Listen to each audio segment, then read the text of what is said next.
जागृत में, स्वप्न में, सुषुप्ति में एकमात्र केवल आपका ही आश्रय, आपका ही चिंतन है। अब यहां कई बार एकांतिक हृदय की बात आप सबसे कही कि भगवत प्राप्ति आश्रय से होती है। बोलो सुषुप्ति में क्या होता है? सुषुप्ति में क्या होता है? एकमात्र आश्रय होता है। मूर्छा में क्या होता है? एकमात्र आश्रय होता है। जब हम गाढ़ निद्रा में होते हैं तो जो हम सोचकर सो रहे होते हैं और जब जगते हैं तो पूरा समय उसी में माना जाता है। ध्यान रखना, ये सिद्धांत है। जैसे सोते हुए राधा राधा राधा, फिर जब जगे तो निश्चित देखना उस समय चलेगा राधा राधा राधा। तो आपका जितना समय नींद में गया वो सब भजन माना जाएगा।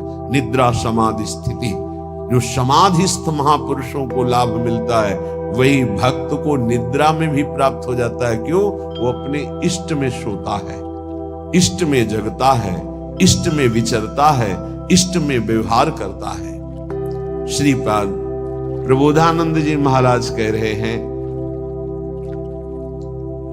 सकृदपि यदि दृष्टा हंत वृंदाटवी त्वं, सकृदपि यदि राधा कृष्ण नामाभ्यधायि, सकृदपि यदि भक्त्या सन्नतस्त्वत्प्रपन्नो, ध्रुवमः तदा मां नोपोक्षतासि।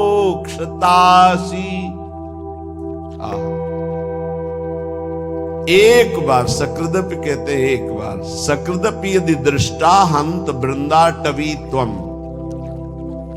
हंत हाय उसने अपने जीवन को व्यर्थ नष्ट कर दिया जिसने एक बार भी वृंदावन का दर्शन नहीं किया। और यदि एक बार वृंदावन का दर्शन कर लिया जीवन में एक बार,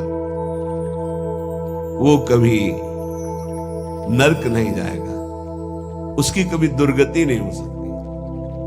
कितना बढ़िया लाभ है। भगवान के एक वचन है, अपनो परण विशार भगत को पूरो परण निभाऊं। संतों की वाणी पर दृढ़ विश्वास कर लो, भगवान अपनी बात झूठी कर सकते, संतों की नहीं। जब भीष्म जी ने भगवान को देखा, दासी रूप से द्रौपदी को लेकर हमारे पास आए और हमें छल से आशीर्वाद दिलवा दिया, सौभाग्यवती भव। तब कहा ठीक है, मुझे पता चल गया है कि मेरे प्रण का तो खंडन होगा ही, क्योंकि आप हो। आपने जब मैंने प्रण लिया पांचों पांडवों को जीवित रहा तो मारूंगा, तो आपने सौभाग्यवती का आशीर्वाद दिलवा दिया। तो आज मैं गंगा पुत्र भीष्म आपके बल से प्रण लेता हूं कि आपने जो प्रण किया था कि महाभारत युद्ध में अस्त्र नहीं कहूंगा, तो मैं गंगा का पुत्र भीष्म नहीं कहलाऊंगा यदि कल तो आपसे अस्त्र ग्रहण न करवा दूं। भगवान ने कहा आपके लिए, पर अपना प्रण तोड़ना है मेरे लिए कोई खास बात। अपनो परण विसार भगत को पूर्व परण निभाओ। ये महान रसिक महापुरुष कह रहे हैं, सकृदपि यदि दृष्टा हंत वृंदाटवी त्वं, तुम सकृदपि यदि राधा कृष्ण नामाभ्यधाई, वृंदावन में आकर के यदि जय जय श्री राधे बोले या राधा कृष्ण नाम उच्चारण किया, सकृदपि यदि भक्त्या सन्नतस्त्वत् प्रपन्नो, भक्ति भाव से भरकर वृंदावन में एक बार प्रणाम कर लिया, एक बार लौट गए, तो ध्रुव महा, ध्रुव माने सत्य, आहा परम सत्य बात है, माम्ब नो उपेक्षास। हे वृंदावन, आप कभी उसकी उपेक्षा नहीं करेंगे, अर्थात उसको निश्चित आप अपने में बुला लेंगे। एक बार वृंदावन आ गया, एक बार यहां आकर जय जय श्री राधे बोला, यार बोल देते हैं एक बार, जय जय श्री राधे श्याम।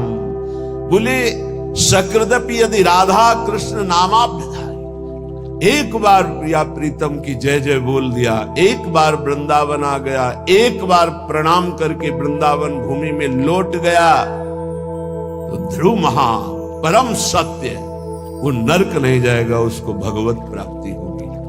आप सोच सकते हैं भगवत प्राप्ति कैसे हो सकती है? पूरा रजिस्टर पाप लिखा हुआ है। एक बार वृंदावन आया, एक बार प्रणाम किया, एक बार राधा बोला, एक बार बिहारी जी के दर्शन किया, इसका क्या फल होगा? महाभारत में लिखा है एक बार श्री कृष्ण को कोई प्रणाम कर ले, एक बार, एकोपि कृष्ण कृतः प्रणामो दशाश्वमेधा व्रतेन तुल्या दशाश्वमेधि पुनरेपि जन्म कृष्ण प्रणामी न पुनर्भवाय। एक बार कृष्ण को प्रणाम करने वाले का पुनर्जन्म नहीं होता। ये भीष्म जी के स्तव में लिखा। अब आप विचार करके देखो, जहां प्रिया प्रीतम विराजमान इस भूमि में लौट गया, रसिकों की चरण रज, प्रिया प्रीतम की चरण रज, एक बार बिहारी बिहारी जी को प्रणाम कर दिया, एक बार उनकी जय जयकार कर दिया, वो नरक नहीं जा सकता।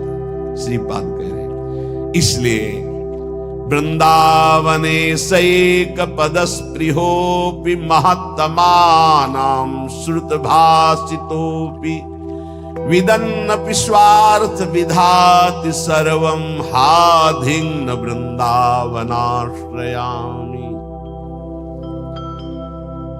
महापुरुषों के वचनों में भी तुम विश्वास नहीं करते हो? कैसा तुम्हारा जीवन है? कम से कम अन्य बातों पर विश्वास न करो, महापुरुषों के वचनों में तो विश्वास कर लो। महात्मानां श्रुत भाषितोपि, सुन रहे हो तुम, महापुरुष जन वचन बोल रहे हैं। वृंदावनेशैक पदस्पृहोपि, एक बार तो इच्छा कर लो ऐसे वृंदावन में आने की, जहां एक बार आने का, एक बार दर्शन का, एक बार जय जयकार का, एक बार प्रणाम का। ये भगवत प्राप्ति तुम बहुत दुर्लभ समझते हो। सबसे सरल है भगवत प्राप्ति, सबसे सरल। तो बोले बहुत बड़ी बड़ी तपस्याएं, बहुत कष्ट सहा जा रहा है, और आप कह रहे हैं बहुत सरल है। तुम्हें बाहरी दिखाई दे रहा कष्ट है, जो तप करता है उसे बड़ा सुख मिलता है। जो वैराग्यवान है उसको भोगी जन कष्ट देखते, लेकिन वैराग्यवान भोगी जनों को कष्ट में देख रहा है, कितने कष्ट में जल रहे हैं। तुम्हें वैराग्यवान कष्ट युक्त लग रहा है कि दिगंबर है या एक लंगोटी लगाए है, भूखा प्यासा है। उसको जो परमानंद है वो ब्रह्मा को भी नहीं है, वैराग्यवान को, फिर बोधवान को, फिर प्रेमी को तो बात ही क्या है। महत्मानां श्रुत भाषितोपि, ये बड़े बड़े महापुरुष जो बोल रहे हैं उसे सुनो। जितने भी संबंधी हैं, जितने भी भोग पदार्थ है, जितना भी ऐश्वर्य है, ये परमार्थ को विध्वंस करने वाला है। परमार्थ विदन्नपि स्वार्थ विधाति सर्वम हाधिं, धिक्कार है यदि आप अपने परमार्थ के नाश करने वाली क्रिया करते हो, परमार्थ के नाश करने वाली बातें देखते हो, सुनते हो, बोलते हो। तुम महापुरुषों की बातें सुनकर भी उनके आज्ञा में क्यों नहीं चलते हो? क्या आज्ञा? वृंदावने शैक पदस्पृहोपि, एक बार कदम बढ़ाओ ना सीधाम वृंदावन की तरफ, और एक बार वृंदावन में आ जाओगे तो तुम्हारे जीवन का परिवर्तन हो जाएगा। पर धिक्कार है, ये सब बातें सुनकर भी भगवत प्राप्ति की इच्छा नहीं जागृत होती। श्रीपाद कह रहे दिव्यानेक विचित्र पुष्प फलवत वल्ली तरुणाम ततिर, दिव्यानेक मयूर कोकिल सुखाद्यानंद माद्यत खगः, दिव्यानेक सरासरित गिरिवरः प्रत्यग्र कुंजावली, दिव्या कांचन रत्न भूमिरपि मां वृंदावने मोहयत। मुझे मोहित कर रहा है वृंदावन, मोहयत माम वृंदावने मोहयत। देखो देखो मुझे वृंदावन मोहित कर रहा है। कैसा दिव्य वृंदावन प्रकाशित हुआ। दिव्यानेक विचित्र पुष्प फलवद वल्ली तरुणाम तति, कितने सुंदर सुंदर वृक्षों में कैसी लताएं लिपटी हुई, सुंदर रंग बिरंगे फूल और इतने सुगंधित दिव्य दिव्य अनेक विचित्र लताएं, वृक्षों का आलिंगन किए हुए दिव्य दिव्य पुष्पों के गुच्छे। भावना करो ऐसी सौरभ भौरे मतवाले होकर के गुंजार कर रहे, रसीले फल लगे हुए हैं, और दिव्य दिव्य अनेक मोरों के झुंड उन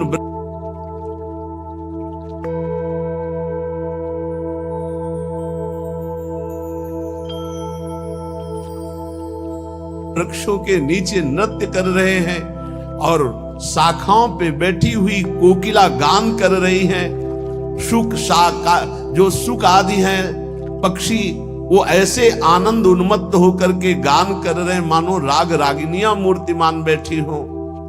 शुक शारिका दिव्य अनेक अनेक हंस कलरव कर रहे, दिव्य सरोवर, दिव्य नदियां, दिव्य पर्वत, कैसी नवीन नवीन कुंजे और स्वर्णिम कांतिमयी रत्न जटित वृंदावन की भूमि, इसने मुझे मोहित कर लिया। भूमि रपि माम वृंदावने मोहयत भुवा स्वच्छाश्चिंता मणिभिरति चित्रैर्विरचिता चिदानंदा भाषः फल कुसुम पूर्ण द्रुमलता खगश्रेणी सामस्वर कलकलाश्चिद रस सरित शरांसी सी वृंदावन मनु मनो में विस्मृतु।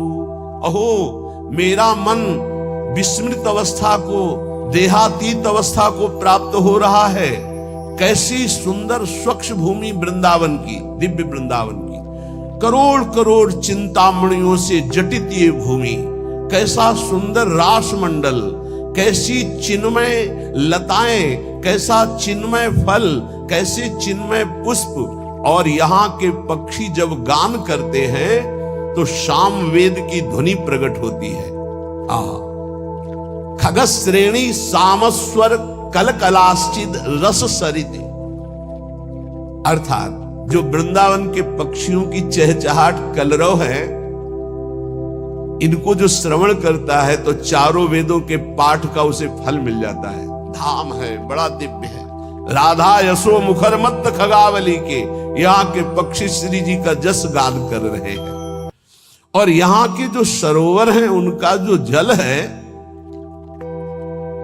भूमि में ऐसा कोई तीर्थ नहीं है जो वृंदावन ब्रज धाम के सरोवरों की जल की समानता कर सके, क्योंकि जितने तीर्थ हैं तीर्थ पाद श्री हरि के चरणों से है, और यहाँ तीर्थ पाद हरि जिन चरणों में नमन करते, प्रिया चरण रज जान के लुठत रसिक सिर मोर, वो लाडली जू का ये क्रीड़ा स्थल है वृंदावन, ये ब्रज भूमि।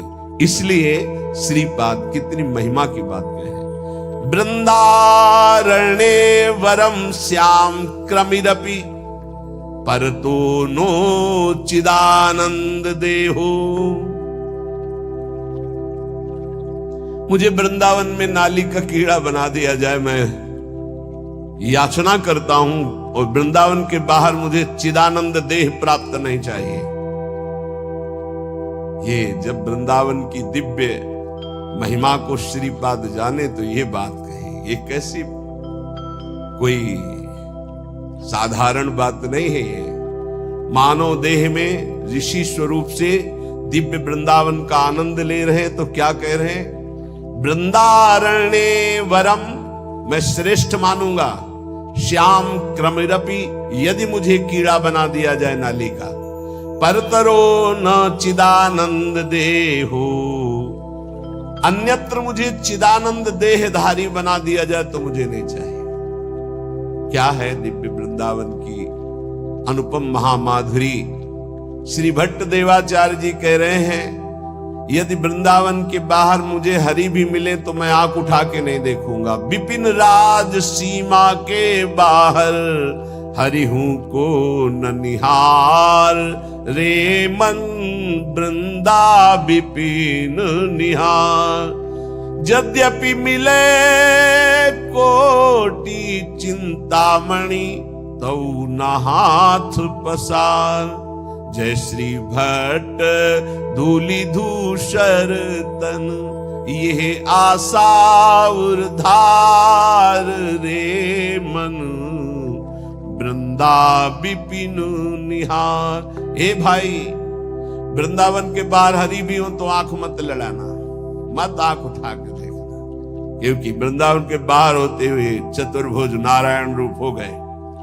यही ब्रह्महृद क्रूर घाट से बाहर होते ही प्रभु का स्वरूप, चतुर्भुज स्वरूप भगवान का अद्भुत वैभव प्रकाशित हो गया, क्योंकि वहीं देखा अक्रूर जी ने कि अनंत शेष सैया पर शयन करने वाले चतुर्भुज नारायण वही शेष जी बलराम और वही भगवान नारायण हरि रूप।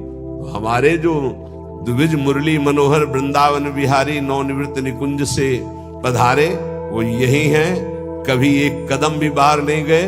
वृंदावन परित्यज्य पाद में कम न गच्छति, ये एकांतिक रहस्य भगवान का प्रेमी जनों के सिवा और कोई नहीं जानता। भगवत रसिक रसिक की बातें रसिक बिना को समझ सके ना। श्रीपाद कह रहे हैं, जहां श्री भट्ट देवाचार्य जी कह रहे धूल धूसर तन, बस ये सबसे बड़ी उपलब्धि है। वृंदावन की रजल शरीर में लगी हो और प्राण छूट रहे हो राधा राधा राधा, तो वो बात बनेगी जो बड़े बड़े योग साधना से नहीं बनती। इसीलिए कह रहे आंख उठा के बाहर मत देखो, धैर्य पूर्वक समय काट लो, इसी रज में प्राण त्याग दो। वृंदारण्ये वरम श्याम, वरम माने श्रेष्ठ होता है। मेरे लिए सबसे श्रेष्ठ बात क्या होगी कि यदि मुझे वृंदावन में कीड़ा बना दिया जाए। क्रमीरपि पर तो न चिदानंद देहा, बाहर मुझे कहीं चिदानंद देह भी मिले तो मुझे नहीं स्वीकार है, वृंदावन में मुझे कीड़ा बनना स्वीकार है।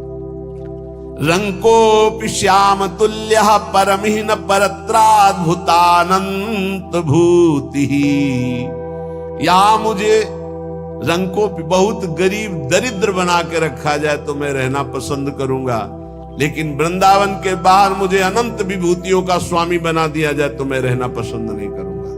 धाम में मैं महान दरिद्र बन करके रहना। रंको श्याम तुल्य परमिहि न परत्राद्भुतानंत भूति, वृंदावन में नाली का कीड़ा बनकर रहना चाहूंगा, बाहर चिदानंद रूप नहीं धारण करना चाहूंगा। वृंदावन में बहुत दरिद्र गरीब बनकर रहना चाहूंगा, लेकिन बाहर विभूति संपन्न होकर महावैभवशाली नहीं रहना चाह। शून्योपि श्यामि श्री हरि भजन, लवेनाति तुच्छार्थ मात्रे, लुब्धो नान्यत्र गोपी जन रमण पदाम भोज दीक्षा सुखेपि। गजब कर दिया। वृंदावन में एक सेकेंड के लिए भी भजन ना हो तो मुझे कोई परवाह नहीं। लव शून्यम, शून्य विश्यामी हरि भजन लवे नाति, एक क्षण पूरे जीवन भजन ना हो तो मुझे कोई परवाह नहीं। काफी अच्छा लग रहा हो, नहीं लग? यही समस्या है। इन महापुरुषों के हृदय की बात को समझना थोड़ा कठिन है। देखो, जिसको इतना वृंदावन से प्रेम हो, भजन बिना रह कैसे सकता है? हमको ये बता दो, कैसे रह सकता है? भजन को मतलब क्या होता है? जिससे अधिक प्यार होता है उसका चिंतन होता है। इनको वृंदावन से प्यार है तो वृंदावन की गोद में प्रिया प्रीतम खेल रहे हैं। ये प्रिया प्रीतम के बिना एक सेकेंड नहीं रह सकते, इनके प्राण निकल जाए, ये जी नहीं सकते। अभी आपने ऊपर सुना कि तुम महापुरुषों की बातों को सुनकर धारण क्यों नहीं करते हो? देखो वृंदावन कैसा चिदानंद रूप प्रकाशित करता है। अभी सुना आपने, ये तो कुंज निकुंजों की शोभा में जो विहरण करने वाले हैं वो प्रभु, क्या वो श्रीपाद को नहीं दिखाई दे रहे? ऐसे महापुरुष जैसे हरिराम व्यास जी करे, काहू के बल भजन को काहू के आचार, व्यास भरोसे कुंवर के सोवत पांव पसार। तो लगता है इनको भजन से मतलब नहीं। भैया इनका रोम रोम भजन में है। महापुरुषों की बातों को समझना। वृंदावन में जो कबहू कछुक भजन नहीं होए, रज तो उड़ी लागे तने पीवे यमुना तोए। यमुना जी की पावन स्पर्श करती हुई लहरों को जो वायु और रज को लेकर जो वायु बिना भजन कराए छोड़ेगी। चलत फिरत सुनियत यह श्री राधा वल्लभ लाल, ऐसे वृंदा विपिन में बसत रहो सब काल। ये 25-26 वर्ष पहले की बात कह रहे हैं।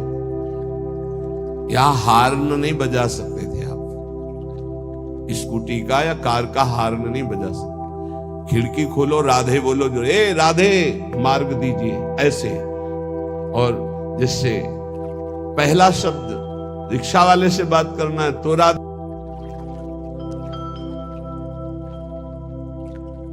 तो राधे। धीरे धीरे प्रभाव बदल रहा है, आधुनिकता का ऐसा प्रभाव बदल रहा है। नहीं, ये देखा है, यहां हार नहीं दिया जाता था, यहां राधे राधे बुलाया जाता। ये धाम है।